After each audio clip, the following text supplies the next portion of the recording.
નમસ્કાર નમસ્તે વાલા વિદ્યાર્થી મિત્રો, આપ સૌનું હાર્દિક સ્વાગત છે આપની પોતાની મનગમતી યુટ્યુબ ચેનલ એટલે કે પોસિબલ એકેડેમીમાં. વિદ્યાર્થી મિત્રો, આજે આપણે જોવાના છીએ ધોરણ 7 વિષય ગણિત ચેપ્ટર 11 ઘાત અને ઘાતાંક નું સ્વાધ્યાય 11.3 નો પ્રશ્ન 3 અને 4. ખૂબ જ ઇમ્પોર્ટન્ટ પ્રશ્નો છે. અગાઉના વિડીયો સિરીઝની અંદર આપણે સ્વાધ્યાય 11.2 ના તમામ પ્રશ્નોના વિડીયો, સ્વાધ્યાય 11.3 નો પ્રશ્ન 1 અને 2 પૂરો કર્યો છે. તેના વિડીયોની લિંક નીચે ડિસ્ક્રિપ્શન બોક્સમાં છે. તેમ છતાં તમને નથી મળી રહી અથવા તો આની પીડીએફ જોઈએ છે તો તમે મારો કોન્ટેક્ટ કરી શકો છો. કોન્ટેક્ટ નંબર છે અહીંયા 72 65 000 123. બરાબર છે? તો આ નંબર પર તમે મને વોટ્સઅપ પર મેસેજ કરશો, તમારું નામ, ગામ અને તમારે જેની પીડીએફ જોઈએ છે તે અથવા તો વિડીયોની લિંક જોઈએ છે તે, એટલે હું તમને મોકલી આપીશ. બાકી ચેનલમાં નવા હોય તો ચેનલને ફટાફટ સબસ્ક્રાઇબ કરી દેજો, બાજુનું બેલ આઇકન દબાવી દેજો. વિડીયો ગમી જાય તો લાઈક કરજો, શેર કરજો અને કોમેન્ટ પણ કરજો. તો ચાલો શરૂ કરીએ આજનો સરસ મજાનો પ્રશ્ન 3. નીચેની સંખ્યાઓને પ્રમાણિત સ્વરૂપમાં લખો. આના વિશેની ચર્ચા આપણે સ્વાધ્યાય 11.3 ના પ્રશ્ન 1 ની શરૂઆત પહેલા કરી ચૂક્યા છે. જો ના જોયો હોય તો તે વિડીયો જોશો એટલે ઓટોમેટિક પ્રમાણિત સ્વરૂપ સમજાઈ જશે. ચાલો તો જોઈએ. પહેલું તો આને કેટલા વંચાય? 5 કરોડ. આવડે ને વાંચતા? છેલ્લેથી વાંચવાનું શરૂ કરો તો ખબર પડે. એકમ, દશક, 100, હજાર, 10,000, લાખ, 10 લાખ, કરોડ. તો 5 કરોડ બરાબર 5 ગુણ્યા 1 કરોડ. 5 કરોડ બરાબર 5 ગુણ્યા 1 કરોડ. તેથી 5 કરોડ બરાબર 5 ગુણ્યા 10 ની 7 ઘાત.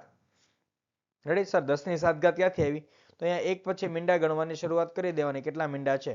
એટલે મીંડા મતલબ કે શૂન્ય. 0 1 2 3 4 5 6 7 શૂન્ય છે એટલે 10 ની ઘાતમાં લખવાના 7. બરાબર છે? ચલો નેક્સ્ટ. બીજું 70 લાખ. કેટલા લખેલા? 70 લાખ. તો કેવી રીતે લખી શકાય? 70 લાખ બરાબર 7 ગુણ્યા 10 લાખ. તો 10 લાખમાં કેટલા શૂન્ય હોય? જોવો તો ધ્યાનથી. તો સર 10 લાખમાં 6 શૂન્ય. તો 70 લાખ બરાબર 7 ગુણ્યા 10 ની 6 ઘાત. જો તમને ના ખબર પડે તો અહીંયાથી ખબર પડી જાય પાછળ કેટલા શૂન્ય આવશે. તો અહીંયાથી ગણવાનું 1 2 3 4 5 ને 6. તો ઘાતમાં કેટલા શૂન્ય આવશે? 6. નેક્સ્ટ ત્રીજું. ત્રીજામાં તમે એવી રીતે ડિસાઈડ કરી શકો, પરંતુ વિચારવું તો પડે જ હોને વાલા. ચાલો તો આ શું વંચાય?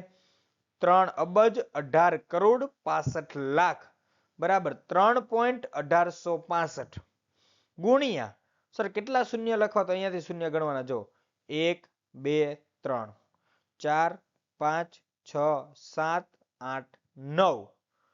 જે સંખ્યા પછીથી પોઈન્ટ આવતો હોય ને એ સંખ્યા સુધી ગણી લેવાનું. જો પોઈન્ટ 1 પછી લખ્યો અહીંયા. જો પોઈન્ટ આપણે શું છે? પોઈન્ટ પછી કઈ સંખ્યા આવે છે? તરત 1 આવે છે. રેડી? તો ત્યાંથી ગણવાના શૂન્ય ગણવા. તો 1 2 3 4 5 6 7 8 9. તો 1 2 3 4 5 6 7 8 9. તો જવાબ શું આવે? 3 અબજ 18 કરોડ 65 લાખ બરાબર 3.1865 ગુણ્યા 10 ની 9 ઘાત. બરાબર છે? ચાલો જોઈએ નેક્સ્ટ. સરસ મજાનો ઇમ્પોર્ટન્ટ એવો પ્રશ્ન 3 નો ચોથો દાખલો. 3,90,878.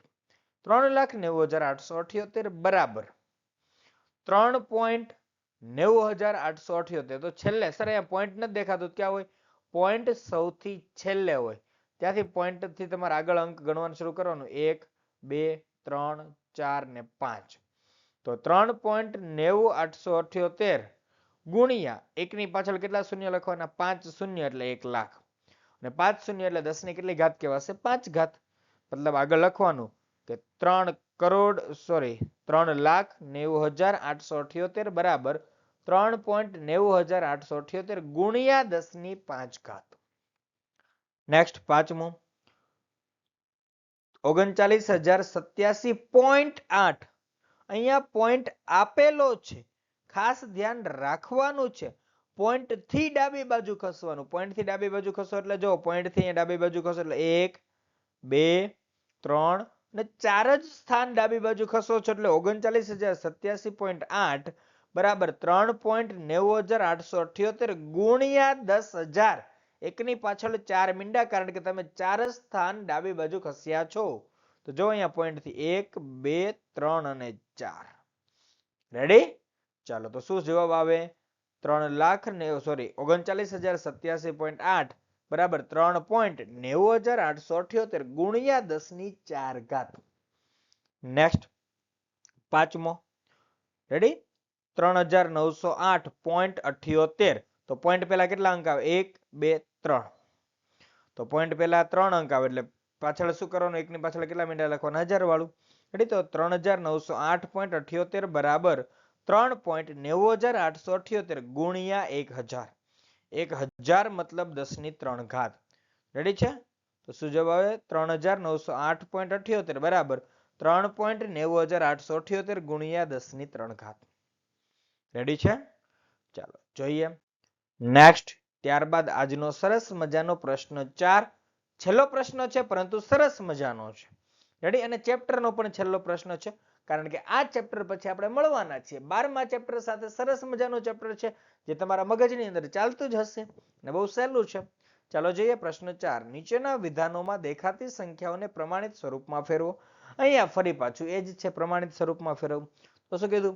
એ, પૃથ્વી અને ચંદ્ર વચ્ચેનું અંતર 384,000,000 મીટર છે. રેડી, તો ચાલો જોઈએ.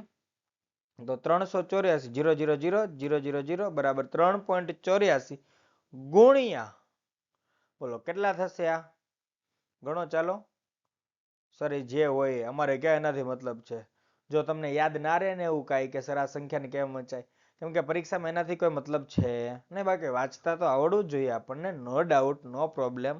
પરંતુ હજી કદાચ આપણે ભૂલી ગયા છીએ તો સર આપણે શું કરવાનું? આપણે એ જોઈ લેવાનું કે પોઈન્ટ ક્યાંથી મૂકવાનો છે. તો પોઈન્ટ જે પહેલો અંક આપેલો હોય ને એના પછી તરત મૂકવાનો હોય. તો પહેલો અંક કયો આપ્યો છે? 3. 3 પછી ક્યાં પોઈન્ટ મૂકશું? 3 અને 8 ની વચ્ચે, પહેલા ને બીજા અંકની વચ્ચે પોઈન્ટ મૂકવાનો હોય. પહેલો અને બીજો અંક, પહેલો અંક 3, બીજો અંક 8, બેની વચ્ચે, એટલે 3.84 ગુણ્યા, પછી પોઈન્ટ મૂક્યો ને એના પછી શૂન્ય ગણવાના. એના પછી જેટલા અંક આપેલ ને બધે શૂન્ય ગણી લેવાના. 1 2 3 4 5 6 7 8. બરાબર છે? તો 384,000,000 બરાબર 3.84 ગુણ્યા 10 ની 8 ઘાત મીટર. તો અહીંયા જો 1 2 3 4 5 6 7 8, 8 શૂન્ય આપેલા છે. બરાબર. નેક્સ્ટ બી, શૂન્યાવકાશમાં પ્રકાશનો વેગ 300,000,000 મીટર પ્રતિ સેકન્ડ છે. સર આમ કેમ વાંચો છો? જો મજા આવે એમ વાંચી શકે. બરાબર છે? તમે નહીતર વાંચો એકમ, દશક, 100,000, 10,000, લાખ, 10 લાખ, કરોડ, 10 કરોડ, તો 30 કરોડ મીટર પ્રતિ સેકન્ડ. આવું પણ વાંચી શકો. આપણી રીતે ઈઝી પડતું એ વેમાં વાંચવાનું હોય. તો જો અહીંયા શૂન્ય પોઈન્ટ ક્યાં આવશે? 3 અને 0 ની વચ્ચે ત્યાં પોઈન્ટ આવશે. પોઈન્ટ અહીંયા મૂકશો એટલે ત્યાં પછી કેટલા આંકડા વધશે? 1 2 3 4 5 6 7 8, એટલે ઉપર જેવું જ છે. બરાબર છે?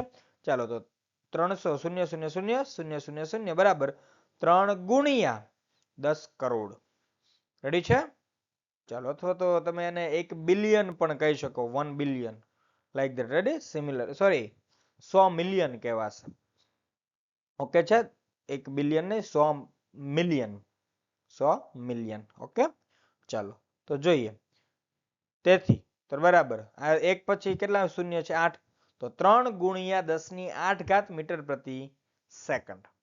નેક્સ્ટ સી, પૃથ્વીનો વ્યાસ બરાબર, બોલો કેટલો આપેલો છે? 1,27,56,000 મીટર છે.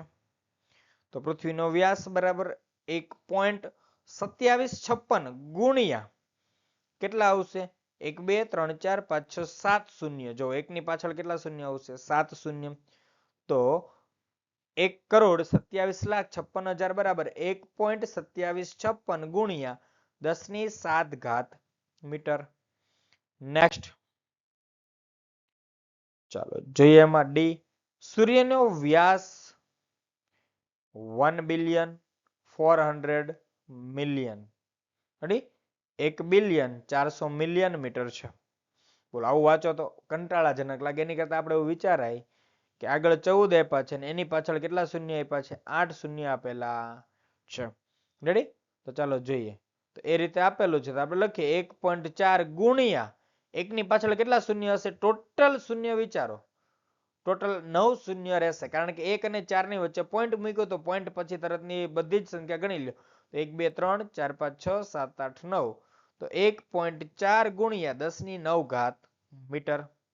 1.4 ગુણ્યા 10 ની 9 ઘાત મીટર. બરાબર છે. ચાલો જોઈએ આગળ. આકાશગંગામાં સરેરાશ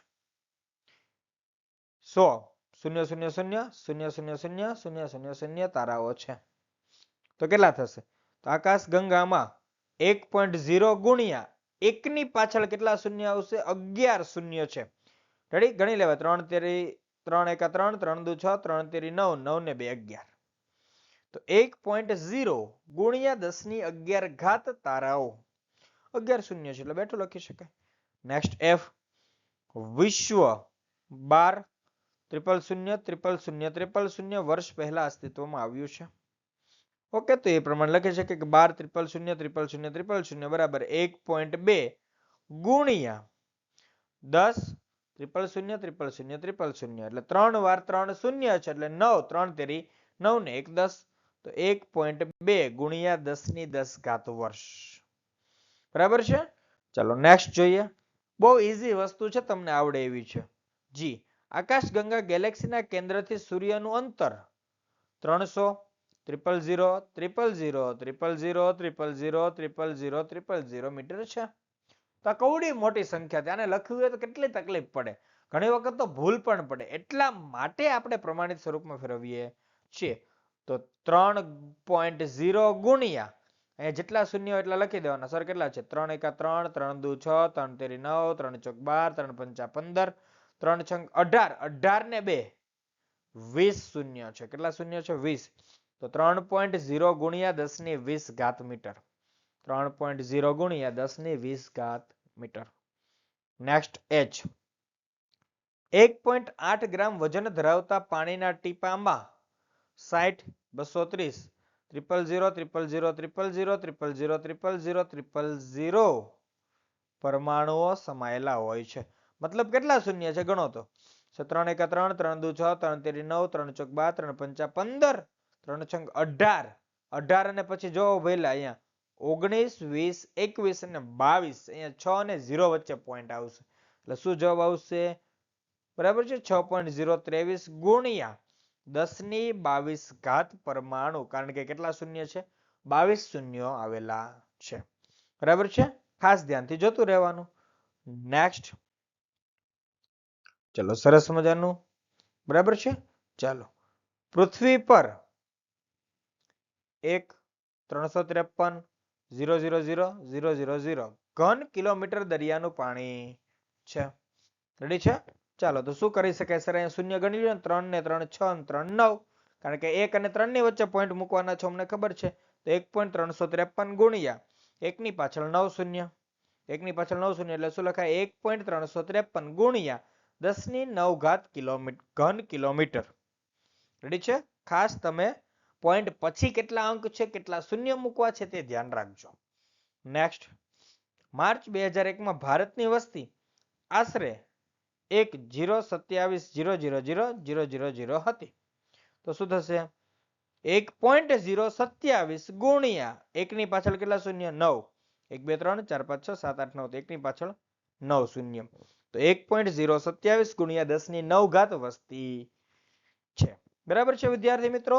તો અહીંયા આપણું સ્વાધ્યાય એન્ડ થવાનું છે. અને જો તમારાની PDF જોઈતી તો મારો કોન્ટેક્ટ કરી શકો છો, અથવા વિડીયોની લિંક જોઈએ અથવા વધારે કોઈ પણ માહિતી જોઈએ તો 7265000123 પર મારો કોન્ટેક્ટ કરી શકો છો. તો ફરી મળીશું નેક્સ્ટ વિડીયોમાં વિદ્યાર્થી મિત્રો. ત્યાં સુધી આપની રજા લઈ રહ્યો છું. જય હિન્દ, જય ભારત, જય જય ગરવી ગુજરાત. ટાટા, બાય બાય, આવજો.